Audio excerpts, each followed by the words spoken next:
मोदी जी डरा देता है, भग जाते हैं। ईडी सीबीआई भग जाते हैं। मैं कहता हूं भागो भैया, मुझे नहीं चाहिए, जाओ महल बचाओ, जान बचाओ अपनी, मुझे कोई फर्क नहीं पड़ता, मुझे तो अपनी मैनेजमेंट टीम चाहिए।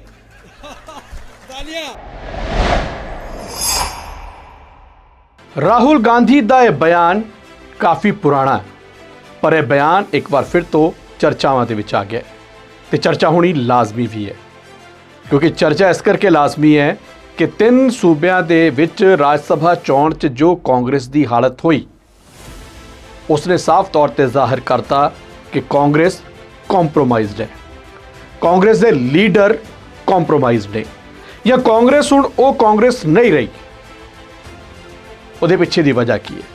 ਔਰ ਇਸ ਕੰਪਰੋਮਾਈਜ਼ਡ ਕਾਂਗਰਸ ਦੀ ਗੱਲ ਜਦੋਂ ਆਪਾਂ ਕਰਨੇ ਆ ਤੇ ਕੀ ਹੁਣ ਅੱਗੇ ਪੰਜਾਬ ਦੀਆਂ ਵਿਧਾਨ ਸਭਾ ਚੋਣਾਂ ਨੇ ਤੇ ਇਹਦੇ ਨਾਲ ਜੋੜ ਕੇ ਨਹੀਂ ਵੇਖਿਆ ਜਾਣਾ ਚਾਹੀਦਾ? ਇਹ ਆਪਣੇ ਆਪ 'ਚ ਵੱਡਾ ਸਵਾਲ ਹੈ ਔਰ ਚਰਚਾ ਇਸੇ ਤੇ ਹੀ ਕਰਾਂਗੇ। ਸਤਿ ਸ਼੍ਰੀ ਅਕਾਲ, ਮੈਂ ਹਾਂ ਨਵਨੀਤ ਸਿੰਘ ਬਦਵਾ। ਨਵਾਂ ਪੰਜਾਬ 'ਚ ਤੁਹਾਡਾ ਸਾਰਿਆਂ ਦਾ ਬਹੁਤ ਬਹੁਤ ਸਵਾਗਤ ਹੈ। ਕਾਂਗਰਸ ਕਹੀਏ, ਇੰਡੀਅਨ ਨੈਸ਼ਨਲ ਕਾਂਗਰਸ, ਪਰ ਅੱਜ ਦੀ ਘੜੀ ਇਹ ਕਾਂਗਰਸ ਕੰਪਰੋਮਾਈਜ਼ਡ ਕਾਂਗਰਸ ਹੋ ਗਈ ਹੈ। ਇਹ ਗੱਲ ਕਿਉਂ ਕਰਨੀ ਪੈ ਰਹੀ ਹੈ? ਕਿਉਂਕਿ 3 ਸੂਬਿਆਂ ਦੇ ਵਿੱਚ ਰਾਜ ਸਭਾ ਦੀ ਜੋ ਚੋਣ ਹੋਈ, ਹਰਿਆਣੇ ਦੇ ਵਿੱਚ 4 ਵਿਧਾਇਕਾਂ ਨੇ ਕ੍ਰਾਸ ਵੋਟਿੰਗ ਕਰਤੀ। ਹੁਣ ਤਿਆਰੀ ਉਹਨਾਂ ਤੇ ਐਕਸ਼ਨ ਦੀ ਹੈ। ਸਗੋਂ ਕਾਂਗਰਸ ਪਾਰਟੀ ਦੇ ਕਾਰਜਕਾਰੀ ਪ੍ਰਧਾਨ ਹਰਿਆਣੇ ਦੇ, ਉਹਨਾਂ ਦੀ ਪਤਨੀ, ਉਹਨਾਂ ਨੇ ਵੀ ਕ੍ਰਾਸ ਵੋਟਿੰਗ ਕਰਤੀ ਔਰ ਕਾਰਜਕਾਰੀ ਪ੍ਰਧਾਨ ਨੇ ਤੁਰੰਤ ਆਪਣੇ ਅਹੁਦੇ ਤੋਂ ਅਸਤੀਫਾ ਦੇ ਦਿੱਤਾ। ਯਾਨੀ ਕਿ ਇੱਕ ਵੱਡੀ ਸਨ ਹਰਿਆਣੇ ਦੇ ਵਿੱਚ ਕਾਂਗਰਸ ਪਾਰਟੀ 'ਚ ਲੱਗੀ। ਇੱਕ ਐਮਐਲਏ ਦਾ ਨਾਮ ਉਡਾਤਾ, ਉਹ ਧਰਨੇ ਤੇ ਆ ਕੇ ਬਹਿ ਗਿਆ ਦਫ਼ਤਰ ਦੇ ਬਾਹਰ, ਗੋਕੁਲ ਸੇਤੀਆ। ਉਹ ਕਹਿੰਦਾ ਜੀ ਮੈਂ ਤੇ ਕੁਝ ਕੀਤਾ ਹੀ ਨਹੀਂ, ਜਿਨ੍ਹਾਂ ਨੇ ਕ੍ਰਾਸ ਵੋਟਿੰਗ ਕੀਤੀ ਉਹਨਾਂ ਦੇ ਨਾਮ ਸਾਹਮਣੇ ਰੱਖੋ। ਯਾਨੀ ਕਿ ਇੰਨੇ ਵੱਡੇ ਪੱਧਰ ਤੇ ਕਾਂਗਰਸ ਪਾਰਟੀ ਦੇ ਵਿੱਚ ਬਗਾਵਤ, ਜਾਂ ਜੋ ਸ਼ਬਦ ਮੈਂ ਅਕਸਰ ਕਹਿਣਾ ਹੁੰਦਾ ਸਲੀਪਰ ਸੈੱਲ, ਉਹ ਸਾਹਮਣੇ ਆਏ। ਠੀਕ ਅਜਿਹਾ ਹਾਲ ਬਿਹਾਰ 'ਚ ਹੋਇਆ। ਬਿਹਾਰ ਦੇ ਵਿੱਚ ਤੇ 3 ਵਿਧਾਇਕ ਲੱਭੇ ਹੀ ਨਹੀਂ। ਐਮਐਲਏ ਹੈ ਕਿੱਥੇ? ਗੈਰ ਹਾਜ਼ਰ ਰਹੇ, ਨਤੀਜਾ ਉੱਥੇ ਵੀ ਹਾਰ। ਤੇ ਉੜੀਸਾ ਦੇ ਵਿੱਚ ਵੀ ਹਾਲਾਤ ਅਜਿਹੇ ਰਹੇ। ਉੜੀਸਾ ਦੇ ਵਿੱਚ ਕਾਂਗਰਸ ਬੀਜੇਡੀ ਦਾ ਜਿਹੜਾ ਇੱਕ ਸਾਂਝਾ ਉਮੀਦਵਾਰ ਸੀ, ਉਹ ਹਾਰ ਗਿਆ ਕਿਉਂਕਿ ਵਿਧਾਇਕਾਂ ਨੇ ਬਗਾਵਤ ਕਰਤੀ ਕਾਂਗਰਸ ਪਾਰਟੀ ਨੇ। ਇਹ ਸਾਰੀਆਂ ਬਗਾਵਤਾਂ ਦੇ ਵਿਚਕਾਰ ਇਹ ਰਾਹੁਲ ਗਾਂਧੀ ਦਾ ਬਿਆਨ ਬਿਲਕੁਲ ਢੁਕਵਾਂ ਪੈਂਦਾ। ਹੁਣ ਜਦੋਂ ਇਸ ਬਿਆਨ ਦੀ ਗੱਲ ਆਉਂਦੀ ਹੈ ਤਾਂ ਗੱਲ ਪੰਜਾਬ ਦੀ ਹੋਣੀ ਵੀ ਲਾਜ਼ਮੀ ਹੈ। ਪਰ ਇਹ ਬਿਆਨ ਰਾਹੁਲ ਗਾਂਧੀ ਨੇ ਜਦੋਂ ਦਿੱਤਾ ਸੀ ਤੇ ਇਹਦੇ ਕਹਿਣ ਦਾ ਮਕਸਦ ਸਮਝੋ।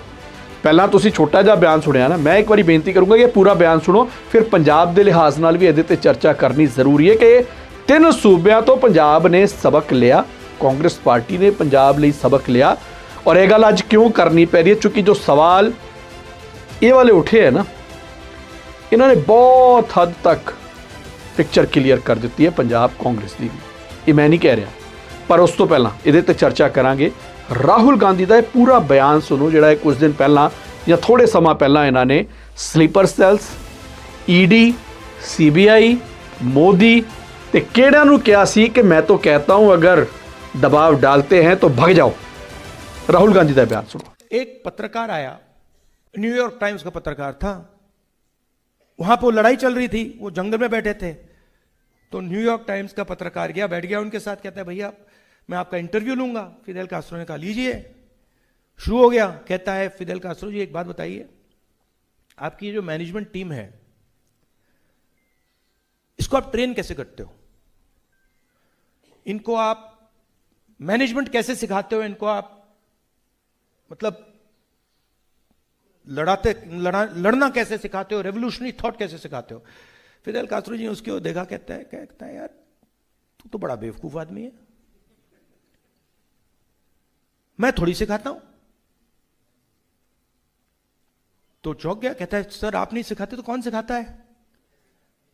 कहता है ये जो बटिस्ता बैठा है वो डिक्टेटर था, ये सिखाता है, जिससे आप लड़ रहे हो वो आपकी मैनेजमेंट टीम को सिखाता है। फिदेल कास्ट्रो कहता है हां, मैं क्या करता हूं, मैं लोगों को लड़ाता हूं, आधों को मार देता है, बाकी भग जाते हैं, जो बचते मेरी मैनेजमेंट टीम है। वही काम हो रहा है, वही काम हो रहा है। मोदी जी डरा देता है, भग जाते हैं। ईडी सीबीआई भग जाते हैं। मैं कहता हूं भागो भैया, मुझे नहीं चाहिए, जाओ महल बचाओ, जान बचाओ अपनी, मुझे कोई फर्क नहीं पड़ता, मुझे तो अपनी मैनेजमेंट टीम चाहिए। ਸੋ ਹੁਣ ਤੁਸੀਂ ਪੂਰੀ ਕਹਾਣੀ ਸਮਝ ਗਏ ਰਾਹੁਲ ਗਾਂਧੀ ਕੀ ਕਹਿਣਾ ਚਾਹ ਰਹੇ। ਹੁਣ ਪੰਜਾਬ ਤੇ ਆਉਂਦੇ ਹਾਂ। ਪੰਜਾਬ ਦੇ ਵਿੱਚ ਕੀ ਵਾਕਈ ਕਾਂਗਰਸ ਕੰਪਰੋਮਾਈਜ਼ਡ ਹੈ? ਕਿਉਂਕਿ ਬਾਕੀ ਸੂਬਿਆਂ ਦੇ ਵਿੱਚ ਚਾਹੇ ਉੜੀਸਾ ਸੀ, ਬਿਹਾਰ ਜਾਂ ਫਿਰ ਹਰਿਆਣਾ, ਉੱਥੇ ਭਾਰਤੀ ਜਨਤਾ ਪਾਰਟੀ ਦੀਆਂ ਸਰਕਾਰਾਂ ਨੇ, ਯਾਨੀ ਕਿ ਕੇਂਦਰ ਵਾਲੀਆਂ ਸਰਕਾਰਾਂ, ਜਿਹਨੂੰ ਡਬਲ ਇੰਜਨ ਕਹਿ ਦਿੰਦੇ।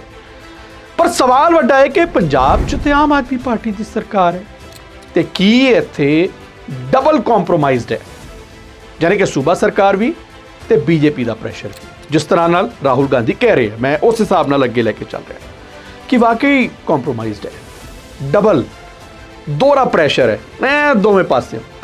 ਇਹ ਚਰਚਾ ਕਿਉਂ ਹੈ?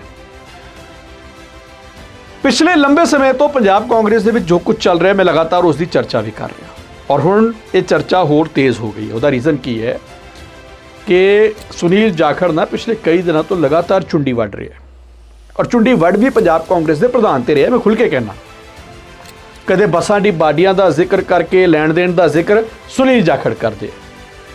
ਤਾਂ ਬੀਤੇ ਦਿਨ ਉਹਨਾਂ ਨੇ ਇੱਕ ਪ੍ਰੈਸ ਕਾਨਫਰੰਸ ਕਰਕੇ ਕਿਹਾ ਕਿ ਕਿਸਾਨੀ ਮੰਗਾਂ ਨੂੰ ਬੋਲਦੇ ਹੋਏ SDRF state disaster relief fund ਦੀ ਜੋ ਗੱਲ ਰਾਜਾ ਵੜਿੰਗ ਨੇ ਪਾਰਲੀਮੈਂਟ 'ਚ ਕਹੀ ਨਾ, ਦਰਅਸਲ ਉਹ ਕਹੀ ਨਹੀਂ ਗਈ, ਉਹ ਕਹਾਈ ਗਈ ਹੈ। ਉਹ ਉਹਨਾਂ ਲੋਕਾਂ ਵੱਲੋਂ ਕਹਾਈ ਗਈ ਹੈ ਜਿਹੜੇ ਕਿ ਫਿਰ ਉਹਨਾਂ ਨੇ ਬੱਸਾਂ ਦਾ ਜ਼ਿਕਰ ਕਰਦੇ ਕਿਹਾ ਕਿ ਜਿਹੜਾ ਸਟੇਟ ਤੋਂ ਇਹ ਜਾ ਰਿਹਾ। ਇਹ ਮੈਂ ਨਹੀਂ ਕਹਿ ਰਿਹਾ, ਇਹ ਸੁਨੀਲ ਜਾਖੜ ਕਹਿ ਰਿਹਾ। ਸੁਣ ਲਓ ਚਾਹੇ। ਜਿਹੜਾ ਮੈਂ ਜਦੋਂ ਕਹਿੰਦਾ ਚੋਰ ਨਾਲੋਂ ਪੰਡ ਕਾਲੀ, ਮੈਂ ਇਲਜ਼ਾਮ ਲਗਾ ਰਿਹਾ ਸਾਹਿਬ ਵਿਦ ਫੁੱਲ ਪੂਰੀ ਜ਼ਿੰਮੇਵਾਰੀ, ਆਈ ਟੇਕ ਰਿਸਪੌਂਸਿਬਿਲਿਟੀ। ਮੈਂ ਕੱਲ ਇਸ ਗੱਲ ਤੋਂ ਮੁਕਰਨਾ ਨਹੀਂ।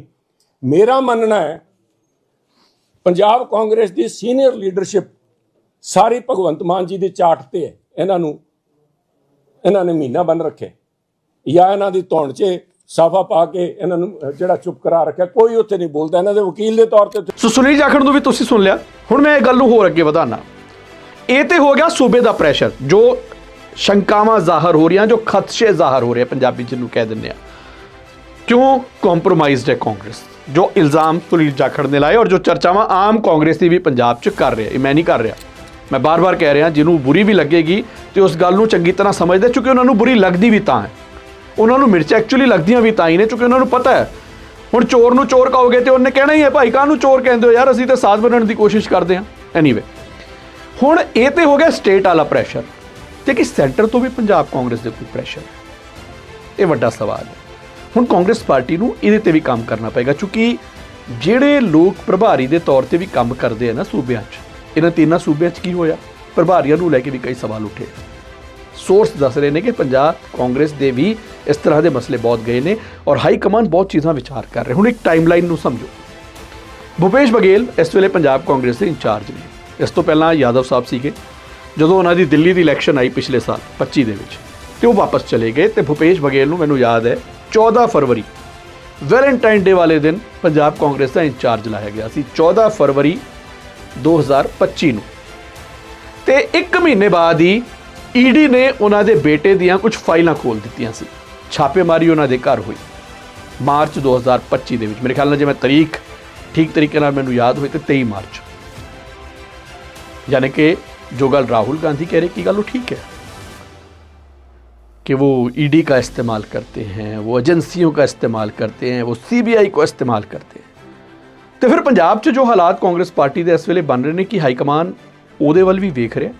ਹਾਈ ਕਮਾਨ ਇਹਦੇ ਤੇ ਕਿੰਨਾ ਕੁ ਨੋਟਿਸ ਲੈ ਰਹੀ ਹੈ ਨਾ 3 ਚੋਣਾਂ ਤੋਂ ਬਾਅਦ। ਮੈਂ ਬਾਰ-ਬਾਰ ਇਹ ਜ਼ਿਕਰ ਅੱਜ ਇੱਥੇ ਕਰ ਰਿਹਾ, ਔਰ ਪੰਜਾਬ ਦੇ ਵਿੱਚ ਵੀ ਕਿ ਵਾਕਈ ਕਾਂਗਰਸ ਕੰਪਰੋਮਾਈਜ਼ਡ ਹੈ ਕੁਝ ਹੱਦ ਤੱਕ।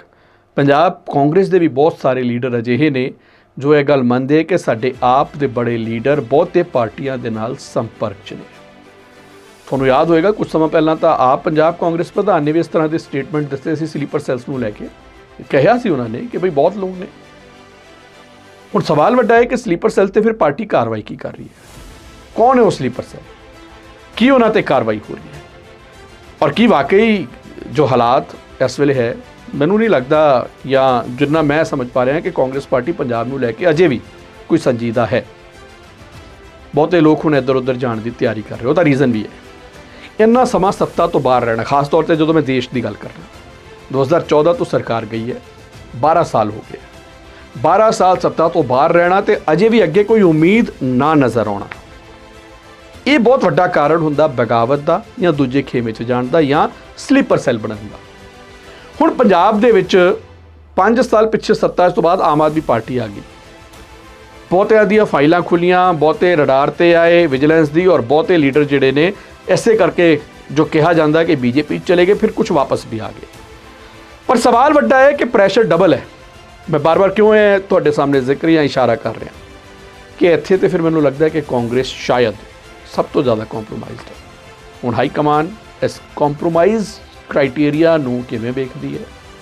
ਇੱਕ ਇਸ਼ਾਰਾ ਮੈਂ ਇੰਚਾਰਜਾਂ ਨੂੰ ਲੈ ਕੇ ਆਪ ਰਾਹੁਲ ਗਾਂਧੀ ਵੀ ਇਹ ਗੱਲ ਕਹਿੰਦੇ ਹੁੰਦੇ ਸੀ, ਜਾਂ ਕਹਿ ਲਓ ਕਿ ਇਸ਼ਾਰੇ ਕਰਦੇ ਹੁੰਦੇ ਸੀ, ਸੰਕੇਤ ਹੀ ਹੁੰਦੇ ਆ, ਹਿੰਟ ਹੀ ਦੇਣੇ ਹੁੰਦੇ ਆ। ਪਰ ਕੁੱਲ ਮਿਲਾ ਕੇ ਕਾਂਗਰਸ ਲਈ ਹੁਣ ਵਿਚਾਰਨ ਦਾ ਸਮਾਂ, ਜਿੰਨਾ ਜਲਦੀ ਵਿਚਾਰ ਲੋਗੇ ਉਹਨਾਂ ਜਲਦੀ ਚੰਗਾ ਰਹੇਗਾ, ਨਹੀਂ ਤੇ ਮਸਾਂ 8 ਮਹੀਨੇ ਰਹਿ ਗਏ।